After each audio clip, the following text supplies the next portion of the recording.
Es 20 de mayo del año 325. Comienza un evento importantísimo para la iglesia que marcará el rumbo de su historia. Estamos hablando del concilio de Nicea. Este concilio será el primer concilio ecuménico, llamado así porque reunía a todos los obispos de las iglesias del Imperio Romano. Y este concilio va a marcar un dato importantísimo que va a servir de ahí en adelante a marcar las pautas claras, sobre todo de lo que sería la primacía de la iglesia, por eso tenemos la iglesia de Roma, como también sobre la cristología y algunas cosas más. ¿Te quieres enterar de los aportes y algunas curiosidades y anécdotas que tiene este concilio? Pues acompáñenos. ¿Por qué se convoca el concilio de Nicea? En el año 325 había una situación muy concreta dentro de la iglesia. ¿Y cuál era esta? Pues había un sacerdote llamado Arrio que estaba teniendo mucha influencia y era porque tenía una doctrina que se fundamentaba en que Jesucristo no era divino, que Jesucristo no era Dios. Sí, Jesucristo está muy por encima, está en mi diario, ¿no? Jesucristo está muy por encima de los profetas, de todos los hombres que han pisado esta tierra, pero ojo, nunca al nivel de Dios.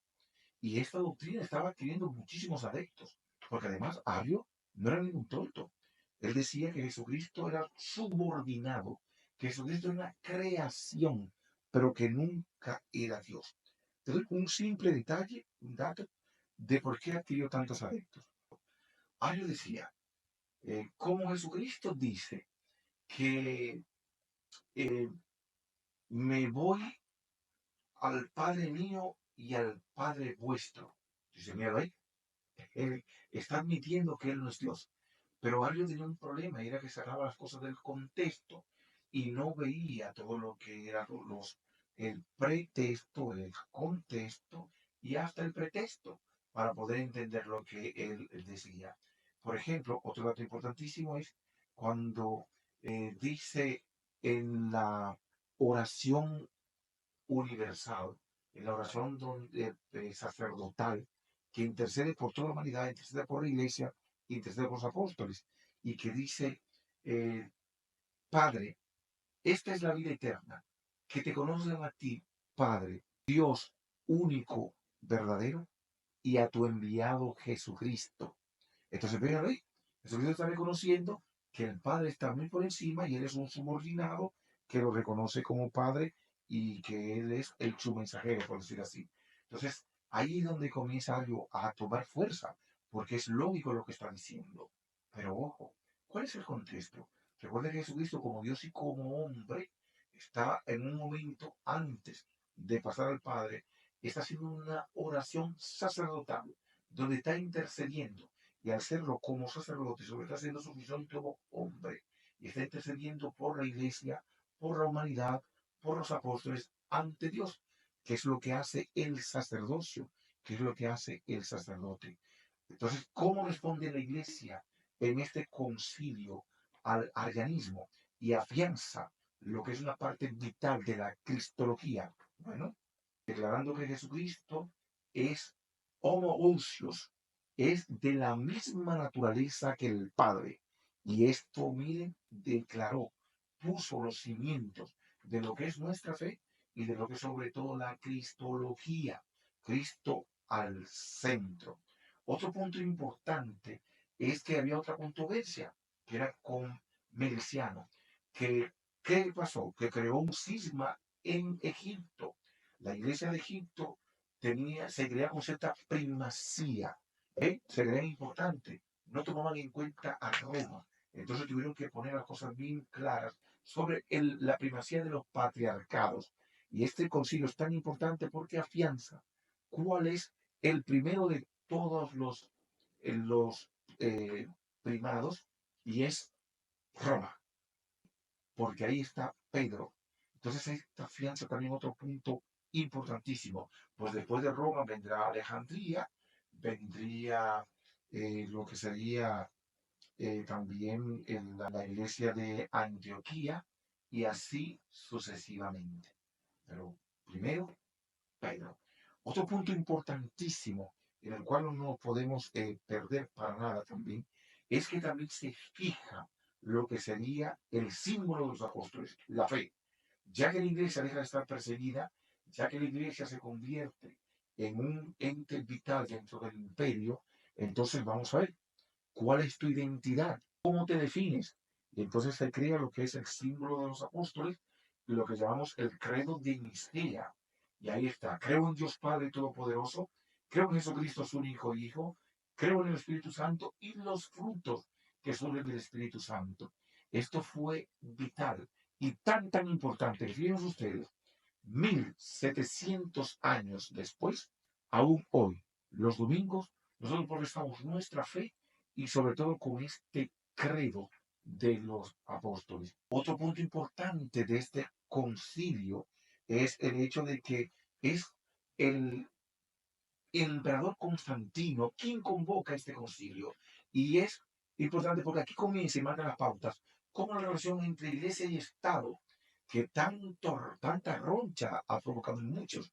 En vez de ver esto como una bendición, se malentendió. Mira, la iglesia tiene componendas con los gobiernos, con el mundo, y por eso está como está. Es rica, tiene influencia, porque depende del mundo. Y al contrario, el mundo es quien ha perseguido a la iglesia. Pero bueno, ahí se ve cómo la preocupación que tenía Constantino de que si necesitaba un orden en su imperio, pues también dependía de que hubiera un solo credo, de que hubiera una unicidad, una comunión en la iglesia. Otro punto pero muy importante es que este concilio define cuándo vamos a celebrar la Pascua. ¿Qué resulta? Había una controversia, porque había una franja que decía, no sé si ustedes saben, que la Pascua hebrea se celebra en el plenilunio de primavera. Si el plenilunio cae martes, la Pascua se celebra martes. Cae viernes, se celebra viernes. No importa el día de la semana que cayera el plenilunio, ese día se celebraba la Pascua. Entonces, nosotros los cristianos, ¿qué hacemos? ¿Estamos obligados a celebrar la Pascua como los judíos o qué? Entonces, no. La iglesia siempre ha celebrado la Pascua en el domingo, porque es cuando se proclama la resurrección de Jesucristo. Entonces, ¿qué definió este concilio? Que a diferencia de los hebreos, que celebran la Pascua en el plenilunio de primavera, pues nosotros celebramos la Pascua el domingo siguiente, el primer domingo inmediato al plenilunio de primavera. Así se separó la Pascua hebrea de la judía. Perdón, la Pascua judía se separó de la cristiana, determinando que el domingo, día de la resurrección de Cristo, era cuando tenía que celebrarse la Pascua. No podía celebrarse un día cualquiera. Por ende, se celebraría el domingo inmediato al plenilunio de primavera. Otro punto vital, importante, son de las curiosidades. Este concilio fue celebrado con lo que se llaman los mártires ciegos y mancos, porque muchos obispos que habían provenido de las persecuciones que habían sufrido, todavía estaban, muchos le habían cortado la lengua, a otros le habían cortado las manos, otros tenían mutiladas las orejas, y ellos asistieron a este concilio. Este concilio estaba caracterizado por la presencia de estos mártires vivos, que con su fe eran los que afianzaban, decían, esta iglesia ha sido fundada por el mismo Cristo, que es el fundamento de la iglesia. Otra anécdota muy interesante es de la de San Nicolás de Mina. Sí, San Nicolás. Ese que ha dado luego pie a la leyenda de Santa Claus, el mismo. Se dice, según la leyenda, es una anécdota, que San Nicolás, que participó en este concilio de Nicea, cuando vio a Ario, le dio una bofetada, pero una bofetada tan sonora que todavía, 1700 años después, sigue sonando. Y era que le decía, te doy una bofetada a ti, que estás negando la divinidad de aquel que por nuestras culpas aceptó bofetadas, insultos y salivazos. Ese dato lo tenemos. El concilio de Nicea también lanzó 20 decretos, 20 normas, y entre ellos abarcaba la del celibato, para que el celibato fuese, prohibía que que un sacerdote, obispo consagrado, pues no podía convivir bajo el mismo techo con una mujer que no fuese o su madre, o su hermana, o su tía. Él ya marcando las pautas de lo que sería el celibato. Otro punto también importante fueron lo de la situación de los lapsis. Había una situación con los que por las persecuciones habían renunciado de la fe. ¿Qué hacemos con ellos? Otros que por engaño o lo que sea se habían ido con las herejías, pero hoy querían volver. Entonces aquí, con una cierta penitencia, acogiéndolo en un rito público, todo esto también fue determinado por el concilio de Nicea. Un dato importantísimo sobre este concilio. Recuerden que este concilio, como dijimos al principio, se inició el 20 de mayo del 325 y concluyó el 25 de julio del mismo año.